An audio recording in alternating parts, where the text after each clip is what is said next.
Tfezo, dis comment? Tfezo? Tfezo. Tfezo. Ok.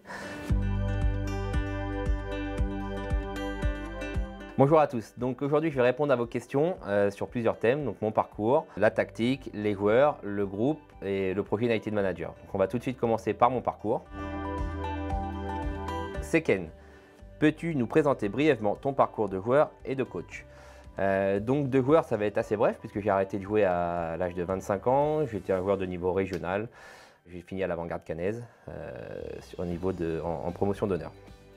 Pour mon parcours de coach, j'ai commencé assez tôt à être éducateur dans le club. Je suis arrivé à l'Avant-Garde à 20 ans. J'ai eu d'abord les U13, puis les U15 et U18, responsable école de foot. Et à 25 ans, du coup, j'ai pris la tête de l'équipe première de l'Avant-Garde Caennaise en promotion d'honneur. Et on est monté en DHR, DSR, puis maintenant DH, du coup maintenant R1, donc anciennement DH. Quel est ton modèle de coach? Donc moi, mon modèle, c'est Carlo Ancelotti, que j'aime beaucoup, parce que c'est un coach qui est très proche de ses joueurs humainement et qui tactiquement s'adapte énormément en fonction de ses joueurs et de l'adversaire. Et j'aime beaucoup sa manière d'aborder les matchs tactiquement et humainement. Donc voilà, c'est un peu le repère que j'ai en termes de coach de haut niveau. Président, quelle est ta philosophie de jeu? J'ai pas une philosophie vraiment marquée. J'aime le jeu, j'aime le beau jeu avant tout. Maintenant, pour moi, un coach, c'est s'adapter aussi à l'effectif dont on dispose. On n'est pas non plus à des niveaux où on peut se créer l'équipe dont on rêve, donc on doit faire en fonction des joueurs qui sont à disposition, de l'adversaire. J'ai un esprit hyper compétiteur, donc la compétition et la victoire passent généralement en priorité. Voilà, on doit s'adapter en fonction de ce qui nous est proposé. Quel manager es-tu en relation avec les joueurs? Donc je suis plutôt à l'écoute de mes joueurs, j'aime ce lien-là. Pour moi, c'est le club, l'équipe, c'est une deuxième famille avec laquelle on doit tisser beaucoup de liens. Il n'y a que par ces liens-là qu'on peut être fort et unis ensemble. Donc sur un groupe de 22 joueurs, c'est pas évident non plus d'avoir les mêmes relations avec tout le monde et humainement, c'est pas possible non plus. Donc je suis plus proche de certains joueurs que d'autres, forcément. Mais j'essaye d'avoir cette relation proche avec eux parce que ça me permet à moi d'être plus efficace dans le management des joueurs. Chaque joueur est différent et on doit s'adapter humainement à chacun. Baptiste. Quelle relation entretiens-tu avec les autres entraîneurs de la poule? J'ai plutôt de bonnes relations avec tout le monde. C'est des jeunes coachs, beaucoup, avec qui j'ai fait mes formations, donc on s'entend plutôt bien, il n'y a pas de problème de relation avec les autres. Alors, on passe sur la dimension tactique. Catenaccio, quels sont les systèmes de jeu déjà travaillés à l'entraînement qui pourraient être utilisés en match officiel? Donc on a démarré la saison en 4-3-3, donc un système que les joueurs maîtrisent. On a évolué vers le 4-2-3-1, donc système aussi du coup que les joueurs maîtrisent puisque les résultats sont là depuis quelques temps. On peut aussi envisager un 4-1, donc tous les 4-5-1 qui tournent autour 4-2-3-1, 4-1-4-1, 4-3-3, etc. Le 4-4-2 est classique et les joueurs le maîtrisent aussi, 4-4-2 à plat. Je ne parle pas du 4-4-2 losange. Tfezo, serais-tu favorable à l'expérimentation d'un 4-4-2 losange au cours d'un match? 4-4 de losange, c'est un système que j'aime bien.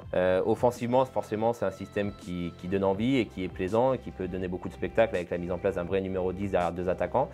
Maintenant, c'est comment on défend en 4-4 de losange. C'est pas si simple que ça demande beaucoup de réflexion et beaucoup d'intelligence tactique de la part des joueurs. Et je pense un gros travail à l'entraînement avant d'être mis en place en match. Jawen, la défense de zone sur coup de pied arrêté, sur corner notamment, était celle qui nous convient le mieux. Donc en tout cas, moi, c'est ce que je préconise parce que c'est une défense sur corner qui permet d'occuper toutes les zones et d'avoir vraiment cette concentration sur la zone à défendre et pas être perturbé par le mouvement de l'adversaire. En individuel, on est toujours perturbé par les mouvements de l'adversaire. Là, au moins, on sait quelle zone on doit défendre. Je pense qu'à l'heure actuelle, nos joueurs sont plus dans cette philosophie de défense de zone plutôt que d'être sur du marquage individuel où ça demande une rigueur quand même et une concentration supérieure à ce qu'il peut y avoir sur la défense de zone. Et pour l'instant, c'est plutôt efficace. Donc oui, je pense que c'est le meilleur choix à l'heure actuelle. Est-il prévu de travailler la défense à 5 ? Depuis le passage en 3-5-2, enfin 5-3-2 un petit peu à Deville-Marom lors du match de coupe, on a vu que l'idée était potentiellement bonne mais qu'elle a été mal appliquée. Et une des raisons, c'est le manque de travail de système de jeu à l'entraînement. Donc oui, il est prévu qu'éventuellement on le travaille sur les séances pour pouvoir basculer dans ce système-là quand la situation le demande plus facilement. Comment définirais-tu le jeu de ton équipe ? Projet de jeu, force et faiblesse, axe de progression. Donc on a un jeu de possession par la force des choses parce que nos joueurs sont d'un niveau généralement supérieur à la moyenne du niveau régional 1. Donc on a souvent le ballon, on a vocation à vouloir s'installer dans le camp adverse, de créer nos situations, nos animations offensives par le jeu. Après, on a encore des axes de travail forcément, notamment sur les transitions défensives encore, parce qu'une équipe qui se projette beaucoup doit gérer son équilibre à la perte de balle. Les adversaires nous attendent beaucoup sur des contre-attaques, des blocs bas. Donc on doit encore se perfectionner dans ce domaine, mais même si c'est de mieux en mieux et qu'on est de moins en moins mis en danger sur ces phases de jeu-là. On peut aussi définir notre jeu aussi sur les transitions offensives qui sont plutôt intéressantes, puisqu'à la récupération, on arrive à faire mal rapidement à l'adversaire en gardant notre temps d'avance. Sans forcément repasser par une grosse possession à ce moment-là, et on a mis quelques buts dans ces transitions-là. Donc voilà, on n'est pas fixé sur un principe de jeu, on arrive à en cumuler plusieurs et c'est ce qui fait notre force.